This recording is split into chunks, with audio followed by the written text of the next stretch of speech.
మద్యం ధరలు భారీగా పెంచేందుకు తెలంగాణ సర్కార్ నిర్ణయం తీసుకుంది. వివిధ రకాల మద్యంపై కనీసం 10% నుంచి 20% వడ్డించేందుకు పచ్చజెండా ఊపింది.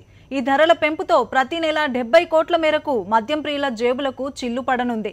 ఈ లెక్కన ఏడాదికి 840 కోట్ల మేర ఆదాయం వస్తుందని ప్రభుత్వం లెక్కలేసుకుంది. అంటే మద్యం ప్రియులపై అంత మేరకు ధరల వాత పెట్టడం ఖాయమైంది. ఇటీవలే తెలంగాణ స్టేట్ బేవరేజెస్ కార్పొరేషన్ పంపిన ధరల పెంపు ప్రతిపాదనకు ప్రభుత్వం ఆమోదం తెలిపింది. 1-2 రోజుల్లోనే ధరల పెంపు ఉత్తర్వులు వెలువడనున్నాయి. వచ్చే వారం నుంచే పెరిగిన ధరలు అమల్లోకి వచ్చే అవకాశం కూడా ఉంది. ఆశించినంత ఆదాయం రాకపోవడం, అంచనాలు తలకిందులవ్వడంతో సర్కారు ఏ నెల కానెల ఆర్థికంగా ఇబ్బంది పడుతోంది. దీంతో మద్యం ధరల పెంపునకు మొగ్గు చూపింది.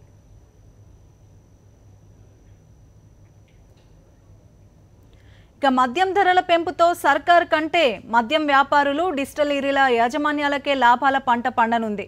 మద్యం ప్రియులపై వడ్డించనున్న 840 కోట్ల భారంలో వ్యాట్ రూపంలో ఖజానాకు చేరేది దాదాపు 250 కోట్లు మాత్రమే. మిగతా 590 కోట్లు డిస్టిలరీల యాజమాన్యాలు, రిటైలర్లు, మద్యం వ్యాపారుల గల్లాపెట్టెల్లోకి చేరనుంది. ఉమ్మడి రాష్ట్రంలో 3 ఏళ్ల క్రితం మద్యం ధరలు పెరిగాయి. తెలంగాణ ఏర్పడ్డాక 4 నెలల కిందట బీర్ల ధరలు పెరిగాయి.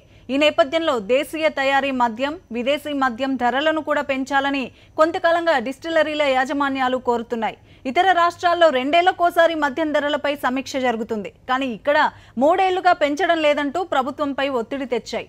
ఇటీవల కోట్లాది రూపాయల పెట్టుబడితో మద్యం దుకాణాలు పొందిన బడా వ్యాపారులు సైతం తమకున్న రాజకీయ పలుకుబడితో పావులు కదిపారు.